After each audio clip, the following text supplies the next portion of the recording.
Daily current affairs 20/4/2024. അടുത്തിടെ Brazilian മഴക്കാടുകളിൽ കണ്ടെത്തിയ ultrasonic ശബ്ദങ്ങൾ പുറപ്പെടുവിക്കുന്ന തവള leaf litre frog. 2024 world future energy ഉച്ചകോടിക്ക് വേദിയായത് അബുദാബി. വായുവിലൂടെ പകരുന്ന രോഗാണുക്കൾക്ക് ലോകാരോഗ്യ സംഘടന നൽകിയ പുതിയ പേര് ഇൻഫെക്ഷ്യസ് റെസ്പിറേറ്ററി കണികകൾ.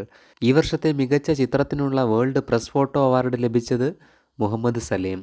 2024 മാത്സ് ഒളിമ്പ്യാഡിൽ ഇന്ത്യയെ പ്രതിനിധീകരിച്ച മലയാളി സഞ്ജന ഫിലോ ചാക്കോ. അടുത്തിടെ GI ടാഗ് ലഭിച്ച ഉത്തർപ്രദേശിലെ വാരണാസിയിൽ നിന്നുള്ള കരകൗശല വസ്തുക്കൾ തിരങ്ക ബർഫി ദലുവ മൂർത്തി. 2024 മാത്സ് ഒളിമ്പ്യാഡിന് വേദിയായത് ജോർജിയ.